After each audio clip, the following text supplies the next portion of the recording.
Hi అండి. ఈరోజు world consumers rights day. దీని యొక్క ముఖ్య ఉద్దేశము వినియోగదారులకు తమ హక్కులు చట్టాల గురించి అవగాహన కల్పించడం. 1973 నుంచి ప్రపంచవ్యాప్తంగా ప్రతి సంవత్సరం మార్చి 15న ప్రపంచ వినియోగదారుల హక్కుల దినోత్సవంగా జరుపుకుంటున్నారు. కానీ మన భారతదేశంలో 1986 డిసెంబర్ 24న నేషనల్ కన్జ్యూమర్ రైట్స్ డేని అనౌన్స్ చేశారు. సో ఆ రోజు నుంచి మనము డిసెంబర్ 24న నేషనల్ కన్జ్యూమర్స్ రైట్స్ డేని జరుపుకుంటున్నాము. జాగో గ్రాహక్ జాగో, వేకప్ కన్జ్యూమర్ వేకప్ అనే కార్యక్రమం 2005లో ప్రారంభించబడింది. జాగో గ్రాహక్ జాగో అనేది వినియోగదారునిగా తన హక్కుల గురించి సామాన్యులకు తెలియజేయడానికి భారత ప్రభుత్వము ministry of consumer affairs and public distribution చేపట్టిన ప్రచార కార్యక్రమము. కానీ ఈ విషయం గురించి మనకెందుకు, మనకేమి ఉపయోగము అని అనుకుంటాం. కానీ ప్రస్తుత పరిస్థితుల్లో మనము అన్ని విషయాల గురించి తెలుసుకోవాలి.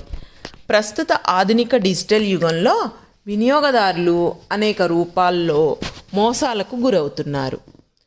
ఉత్పత్తిదారుడు, అమ్మకందారుడు ఎక్కడా కనిపించని ఆన్లైన్ యుగంలో వినియోగదారుల హక్కుల పరిరక్షణ చట్టం 2019 కొనుగోలుదారులకు పెద్ద ఆసరా, ఆయుధమని చెప్పక తప్పదు. ఈ చట్టంలో 107 సెక్షన్లు ఉన్నాయి. అలాగే ఈ చట్టంలో 7 ముఖ్యమైన రక్షణలు కూడా ఉన్నాయి. 1. అక్రమ పద్ధతులు, లావాదేవీలను నిరోధించే చట్టం. 2. ఆన్లైన్ అమ్మకాలు, టెలిషాపింగ్, మల్టీ మార్కెటింగ్, ప్రత్యక్ష అమ్మకాలు లాంటివి. 3. వస్తువులు, సేవలు, నిర్మాణాలు, ఇళ్ల నిర్మాణం, ఫ్లాట్ల అమ్మకాలు. 4. వస్తు ఉత్పత్తిలో నాణ్యతా లోపం, ఉత్పత్తి లోపం. 5. Central consumer protection authority CCPA ఏ సందర్భంలోనైనా అవసరమని భావిస్తే దీన్ని కూడా యూజ్ చేసుకోవచ్చు. 5. ఈ వివాదాల పరిష్కారానికి ప్రత్యేక యంత్రాంగం, ఇవన్నీ జిల్లా, రాష్ట్ర, కేంద్ర స్థాయిల్లో కూడా పనిచేస్తాయి. 7. ప్రచార ప్రలోభాల ద్వారా వినియోగదారులను మోసపుచ్చే విధానాలకు చెక్ పెట్టే విధంగా కొత్త చట్టం అధికారాలు కలిగి ఉంది.